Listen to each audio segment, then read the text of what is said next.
Viva Señor Santo Niño, Pete Señor.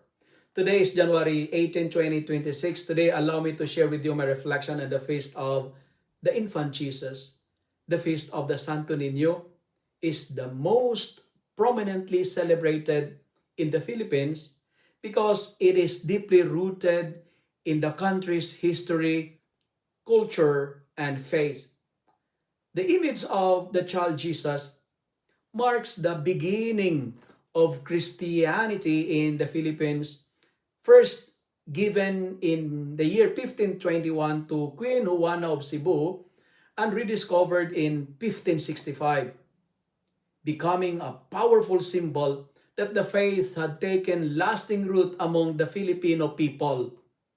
Beyond history, the Santo Niño resonates deeply with the Filipino spirit, which values family, humility, joy, and childlike trust in God.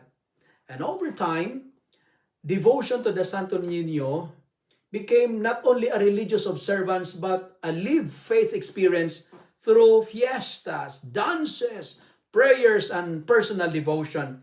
While the child Jesus is honored throughout the Christian world, the Philippines embraced the Santo Niño in a unique and a heartfelt way, making the feast a national expression of a joyful, resilient, and deeply personal faith. In today's Gospel from the book of the Gospel of Matthew, chapter 18, verses 1 to 5 and verse 10, Jesus places a child in the center and declares that greatness in the kingdom of heaven belongs not to the powerful or the important, but to the little ones.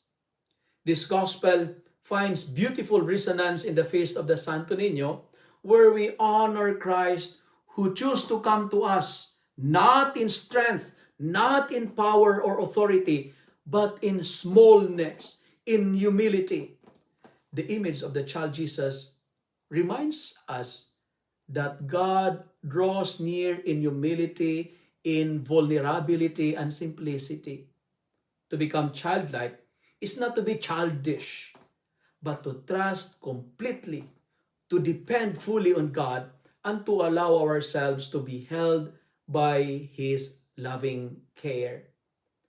The Santo Niño also challenges our adult tendency toward control, toward pride and self-sufficiency. And Jesus warns us not to despise the little ones, for they are precious in God's eyes. My dear friends, my dear brothers and sisters, in a world that often values achievement, applause over innocence, and power over compassion, the Santo Niño invites us back to the heart of the gospel. We are reminded that every child and every person who feels small, ignored, or forgotten has a special place in God's kingdom. To welcome the child is to welcome Christ Himself. To protect the vulnerable is to honor God's presence among us.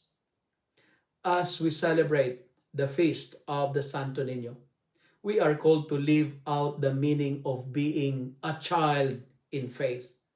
Allow me to give you the acronym meaning of the word child. C stands for confidence.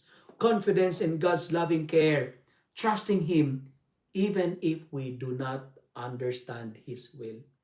Letter H stands for humility. Recognizing that our true greatness comes from lowering ourselves before God. Friends, be humble and you will never stumble. Maintain the low profile. Letter I stands for innocence. That is, striving for purity of heart and striving for the sincerity of intentions. Letter L stands for love. Love shown through gentleness, compassion, and care for others. And the letter D, dependence on God. That is acknowledgement. Without Him, we can do nothing. May the Santo Niño teach us not only to honor Him with devotion, but to allow Him with childlike faith each day. Viva Señor Santo Niño, Pit Señor. Pit Señor means sangpit sa Señor. Always call on the Lord.